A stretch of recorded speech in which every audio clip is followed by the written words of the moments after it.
So I think in personifying a game changer, people do things that turn things upside down, outside of the box, bookmark something and they go to a different place. When I look at folks and I call them a game changer, I see them taking strides longer than other folks. I'm pretty fortunate. I've been able to mix my profession with my passions.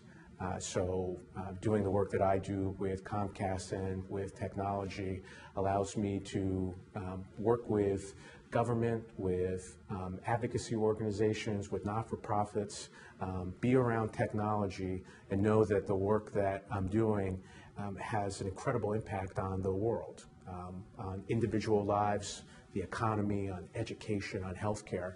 I'm a lucky person. It's somewhat cliche when people say to you, do something that you're passionate about, and that's easier said than done. I think, but it is the most important thing, is to find what you're passionate about, and then always strive to somehow work towards that goal. For some folks, they find it in their work all the time. You talk to people and every single day they're at the job and they're living their dream and they're passionate. For others, it's a mix. If you don't have it 100% in your job, there's lots of need outside of work. And so throughout my career, I've found that mix. If I needed something else, I would volunteer for a board or help to organize some type of volunteer effort. Life is long, and so I think if you look at it from that perspective, simple things start to come together. I think living and working with integrity, believing in things that are bigger than yourself, so striving for greatness, investing in the success of others. Those are probably the ones that I always think most about. I'd add in there that you got to do the lonely work, which means that hard work is kind of the baseline for all of it. Two people jump out right away. The first is my sister.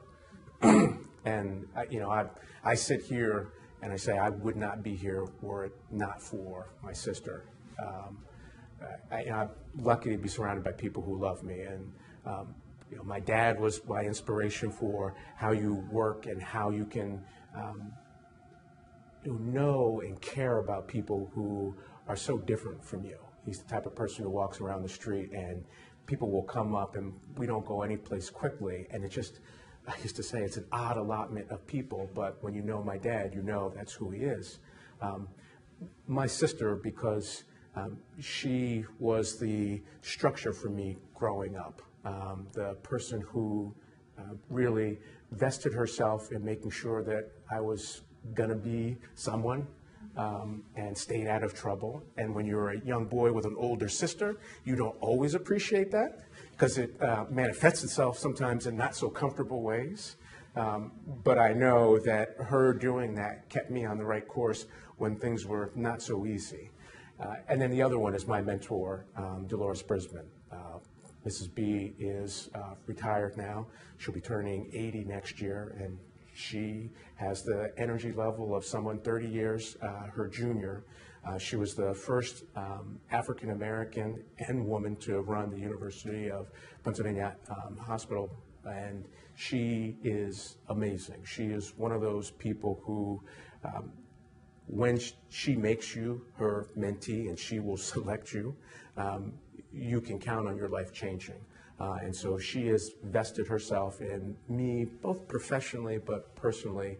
And so for the last, decade that I've known her, I know that, she has been a game changer for me. But I know the people that she mentors. It's a large group of folks who are a part of her life that have all changed because of her. People always say your children. I think I start with that. I have two boys who are 5 and 4, and until they were born, I would have gone through a list of, professional accomplishments. And it's odd to say they're an accomplishment, but they're probably the greatest source of pride for me. From a work perspective, I mean, most recently it was the launch of Internet Essentials through Comcast. Prior to that, I think I would look at the people who have been a part of teams that I've worked on.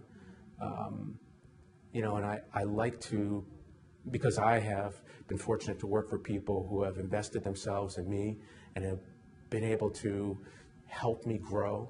And so I can see those watermarks of growth. And I like to be able to look at the people who have been a part of teams of mine and be able to see how I've helped them grow. And I think the other part is just my relationship to my alma mater at Temple. I believe in the mission of Temple. Temple was founded on this notion of finding acres of diamonds in your backyard and taking people who don't have great means and giving them an education and letting them flourish.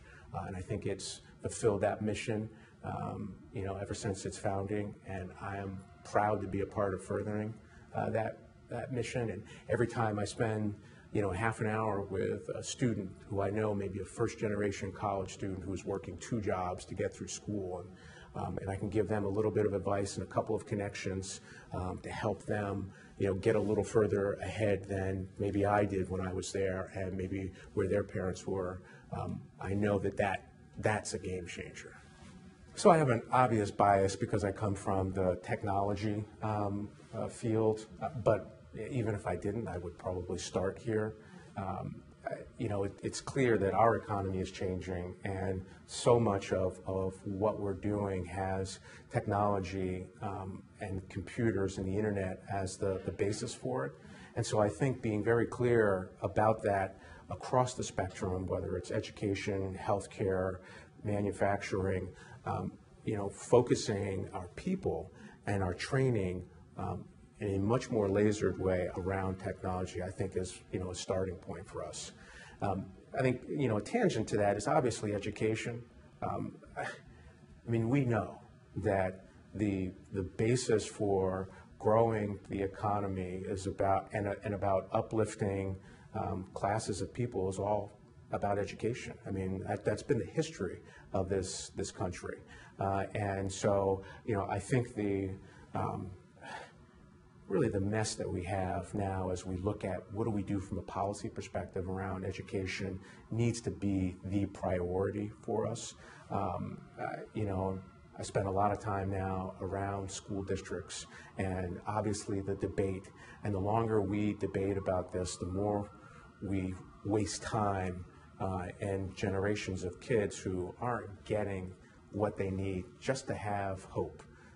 To have an opportunity to succeed.